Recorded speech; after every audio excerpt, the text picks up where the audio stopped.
Hey everyone, this is Steve from Average Joe's Fantasy Football. We've got your week 2 start and sits for the tight end position. Again, this is based off of PPR, and you can also go off of half PPR. If this is a standard league, it might be a little different for you, so take that with a grain of salt. Hopefully you guys have checked out our other start and sit videos to help you guys get your lineups ready for this week, to get you another W this week, to get you closer and closer to that championship and playoff time. So, before we jump into this, if you are new to the channel, make sure you hit that subscribe button and that notification bell. That way you guys are notified every time we drop a video just like this. Also, if you have questions, please feel free to hit us up in the comments, hit us up in our DMs, whether it be Twitter or Instagram. Ask away whatever waiver wire questions you have, start sit questions you have, or of course, trade questions you might have. We're here to help assist in anything that you guys are kind of unsure of, because a lot of these players you might, hey, I'm going to start, and then some of these guys you're on the defense, right? So these videos are here to help you with that. This is your obvious, okay, guys? These are your obvious starters for the tight end spot. Not going to go in in-depth detail. These guys are guys every single week should be starting. Might make some changes here. As far as week 2, these are your obvious starters for going to week 2. Now, a good start, okay, this is going to be your starting lineup that I think is going to be some good players to help you out, is I have Gronk as the first one. Gronk came out swinging against the Dallas Cowboys, unfortunately. He had a really good game. He had over 25 points in fantasy. He had 2 touchdowns. He looked really good. Him and Tom Brady just did not miss a step from their Super Bowl gameplay. And they're going against the Falcons. Like, what a treat. You got the Cowboys, who have horrible defense. Falcons, who have horrible defense. This is a great week for Gronk. If you're not starting him, I don't know why. Unless you have, like, Travis Kelce or something, right? So Gronk's going against the Falcons, who have the 23rd against the tight end position. They also gave up about 14 points to Goddard last week alone. So just so you guys are aware, this is a great start. The next guy I have is Dallas Goedert. Dallas Goedert looked really good against the Falcons. He's going against the 49ers, and everyone expects the 49ers to obviously turn around their defense. They were 29th against the tight end spot. Okay, they gave up 25 points in fantasy to tight ends. That's not doable for a defense that's trying to slow down the pass. As far as the tight end goes, this is a great opportunity for Dallas Goedert, and him and Jalen Hurts have a great connection, and I really do believe that's going to continue. I don't think the receivers are going to do as well, but I do think Goddard's going to do really well for you guys, so make sure you start him. And the last guy I have is your next start is going to be Tyler Higbee. Higbee's going against the Colts. The Colts were 22nd against the tight end position. They gave up 10 points. Not super high, but I like Higbee. Him and that connection between him and Stafford look really good, and I think that's only going to grow. Stafford loves the tight end spot. Look at Hawkinson when he was there, and I think that's going to help him out, so I like Higbee this week. Now, as far as some sits go, first guy I have is Anthony Firkser.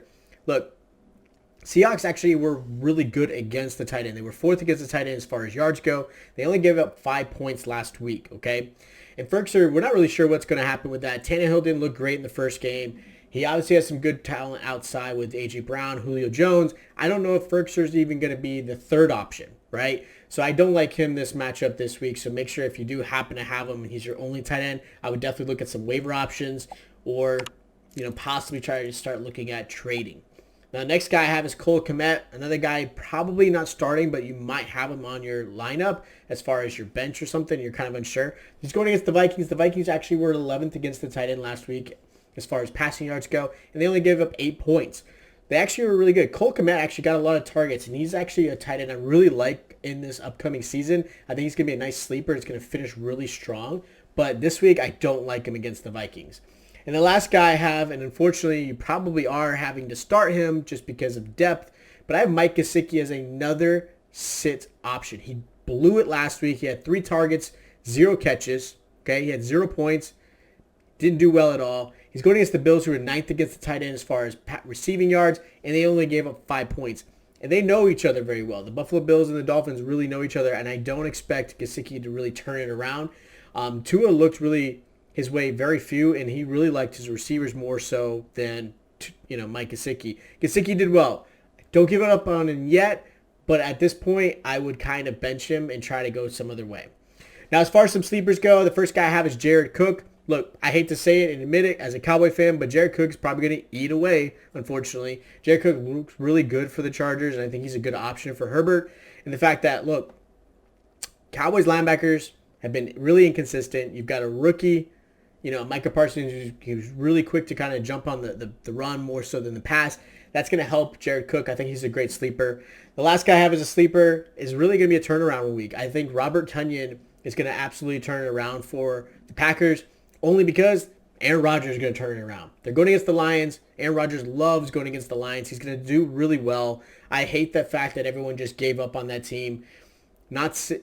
Sometimes you just have bad games, and I think that was just a bad game overall for Green Bay. They're going to turn it around against the Lions on Monday night. This is going to be their time to say, hey, look, we are serious. We are here to try to win some games and get into the playoffs. And I like Robert Tonyan as a good sleeper option. So if you happen to have him on your bench or a starter, feel really good about this week, okay? So that is your start and sits for week 2 for the tight end position. If you guys do have questions, again, feel free to hit us up on the comments, hit us up on our DMs, ask away whatever questions you have. We want to help set you up right for this weekend to get you guys a W. Again, follow us on our socials, Twitter and Instagram. Our handles are down below and in the description. If you are new to the channel and you did appreciate what we've given you as far as some quick advice to help you guys out, hit us up, subscribe, hit that notification bell. Also, hit the like button. We greatly appreciate it. It shows that you have showed the love back to us and that we're doing a good job for you guys, all right? And until next time, I'll see you.